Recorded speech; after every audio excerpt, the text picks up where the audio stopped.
Hello and welcome to episode 18 of the Nose Bros. I'm your host,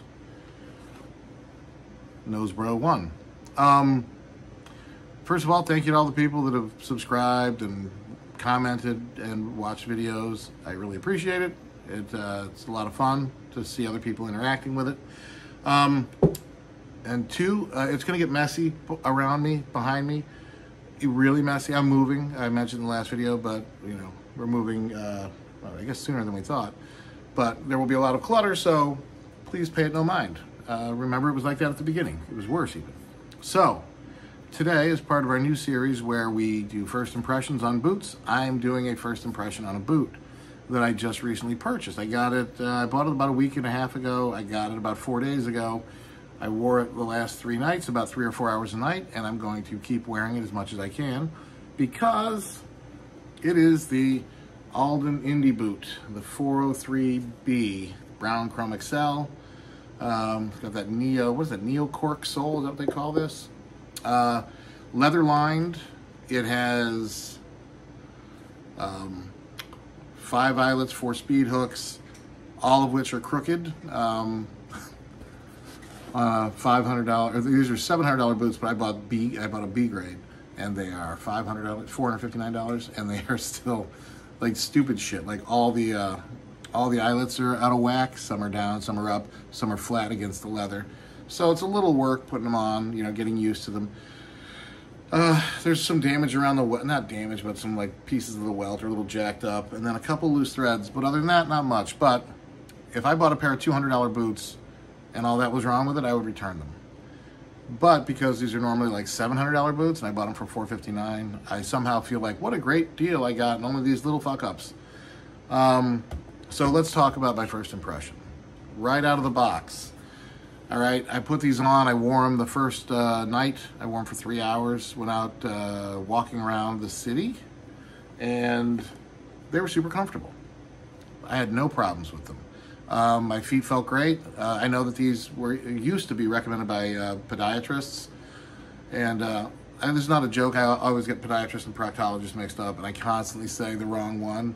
And yeah, so podiatrists, foot doctors, they recommended these things back in the day, and I wish my doctor had recommended these for me now, so that I could have had my insurance pay for these fucking boots, but apparently not. So out of the box, comfort about a 7.5. I would not wear these to a long day of physical labor right out of the box, or probably ever. The reason being, there's no gusset on the tongue, right? So exploring in these, not a good idea. Fighting Nazis, yes. Unearthing, you know, biblical artifacts and destroying more Nazis with them, perfectly fine.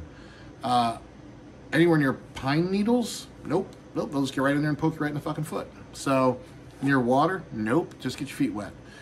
These are not super practical boots for anything other than doing just like stuff in a dry and controlled environment.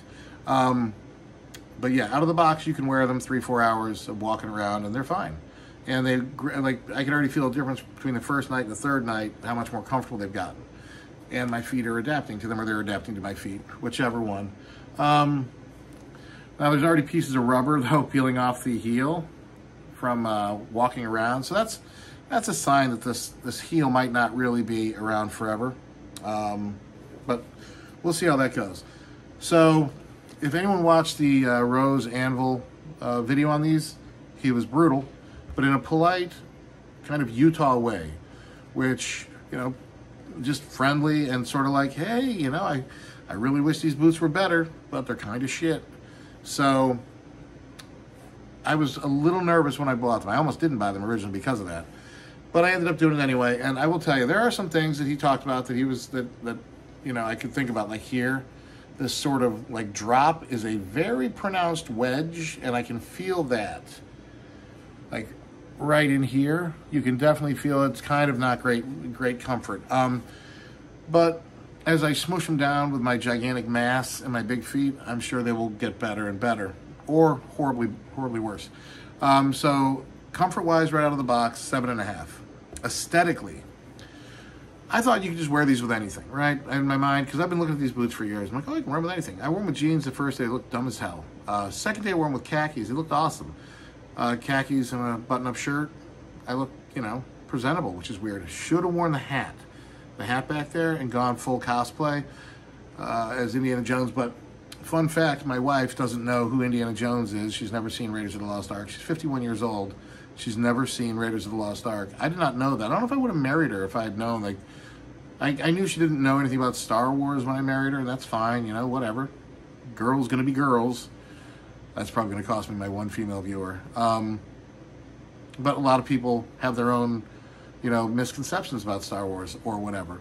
And but I thought everybody had seen Raiders of the Lost Ark because it is kind of a gender-neutral movie. It's very exciting. There's a strong female character in there, Karen Allen. I mean, in the first one, she gets after it. So they're all pretty much, they're great movies. Very life-affirming and very pro, what's the word I'm looking for? Pro-feminism? Pro-women's power? So I thought she would have watched it. Nope. Did not know anything about it. Just stared at me like I was a fucking moron. And I felt like one. Not for, that, but for actually having married her without knowing these things in advance. Aesthetically, I don't know if I can ever wear these with jeans. I've seen other people do it, so I might have to get a different type of jeans or a different type of legs. My legs are stout, so I either need to get tapered jeans or I need to unstout my legs and get jeans that fit my new smaller legs. So we'll see. Let's see. Price. Let's do quality. These are B grades, so I can't really talk for their quality of their actual A grades. But there's a B grade, and it's got a few minor things that are kind of jacked up, all of which are easy to fix. A few frayed threads, a little bit of stuff on the welt here that kind of makes it a little awkward looking. And then the speed hooks are a little jacked up and pointing in different directions, or one is completely flat to the leather. All that's easy to fix. So if that's a B grade, I'm sure the A grades are actually pretty okay. Value. So my value thing on this is on a scale of 1 to 10, 1 being, holy shit, what did I do? Send me to financial counseling. And 10 is, hey, these are great. I hope no one else catches on and I keep buying things at this price. These are about a 3. Even though I got a B grade, and a pretty good B grade, with even though it's a Chrome XL, I rolled the dice, got good Chrome XL on a B grade at lottery. I'm feeling pretty good about that. These are not, I can't figure out where the money is, what I'm paying for. There are a lot of other boots I have that I could tell you. I have a pair of Nick's boots. I'm like, oh, I know where I spent my money. Things are built like fucking tanks. They'll, if there were a nuclear war and I got caught in the blast, my little boots would keep walking. I'd be gone, but my little boots would keep on moving because they are built thick and, sturdy. These are, they kind of feel like a old-timey pair of Florsheims or whatever. So I think I overpaid for them. I know I overpaid for them. This is not, even for a B grade, this is not $459 worth of boot. So I understand that. I understand there's a lot of cultural cachet with the boot, so I'm paying a little bit for the name and the image and all that. And the fact that I've always wanted these boots, which is why, I bought them. I didn't buy them because I needed them. I didn't buy them because I'm going to wear them to work. I bought them because I wanted them. So that's what these type of boots are. I think these are, I want these boots, so I'm going to buy these boots. So, yeah, so value-wise, that's where they are. I'm going to wear these 2 or 3 times a week for the next 5 or 6 weeks, and we're going to see how they hold up, and I'm going to do a full review at that point. So that's it for my Alden Indy boot review. All right, look at how pretty they are right now. I'm going to beat the shit out of them for the next 5 or 6 weeks. See if they're worth the money. All right, thank you very much. I appreciate it. Goodbye.